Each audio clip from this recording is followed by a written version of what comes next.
So in 1 Samuel chapter 1 verse 20 it reads, it came about in due time after Hannah had conceived that she gave birth to a son, and she named him Samuel, saying, because I have asked of him from the Lord.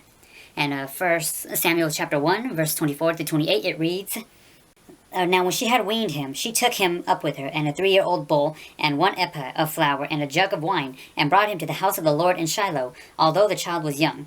Then they slaughtered the bull, and brought the boy to Eli. She said, O my Lord, as your soul lives, my Lord, I am the woman who stood here beside you praying to the Lord. For this boy I prayed, and that the Lord has given me my petition which I had asked of him. So I have also dedicated him to the Lord. As long as he lives, he is dedicated to the Lord, and he worshipped the Lord in there.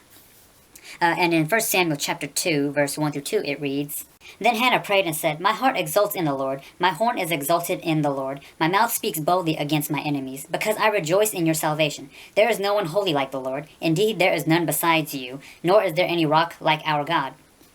And in 1 Samuel chapter 2, verse 6 through 8, it reads, The Lord kills and makes alive, he brings down to Sheol and raises up.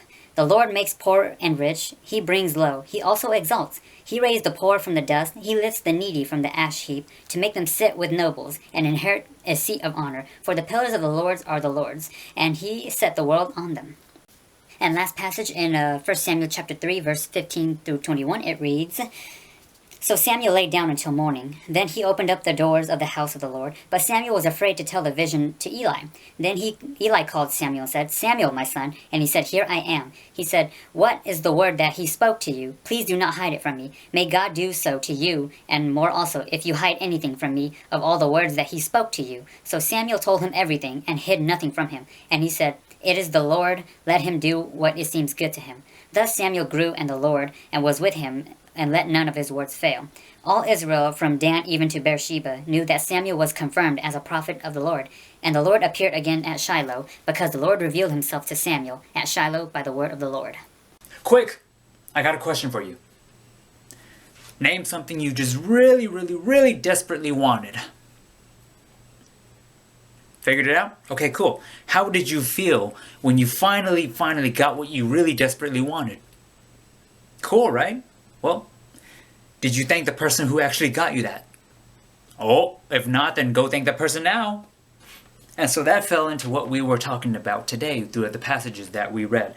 It was Hannah who desperately wanted a child, but she could not get that child because she was barren. And so she asked God, she prayed to God so hard, and that, finally she had received a child. And so when she did receive that child, she praised God like no one had ever praised before. And what's more, like even before Samuel, like that was her child's name, was born, she promised God saying, God, if you do bless me with a child, he will be your servant. And that is where we get the prophet Samuel from that promise. And so you're thinking, Mike, what is a prophet? Well, a prophet is someone who speaks out. More importantly, for us as believers of God, it is someone who speaks out what they hear from God. And so, in this case, like, how do you know that you're a prophet back in the day? Well, obvious answer, do you hear from God? And so, of course, Samuel, he passed this test when he heard from God 3 times. And what's more importantly is that he knew that he was going to become a prophet, because what he heard from God these 3 times was that he was going to replace Eli and his sons as the prophet. So now that he's the prophet that he is now, he had to break down the news of what he heard from God to Eli. And so he eventually told Eli that, but Eli, he was not overcome with jealousy and all that stuff. He was like, okay, if the Lord wills it, good job. High five. So in conclusion, even though we don't really hear as directly from God as the prophets did back in the day, we still have God's words via text.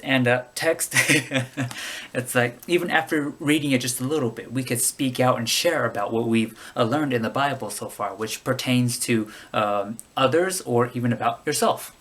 Cool, right? God bless.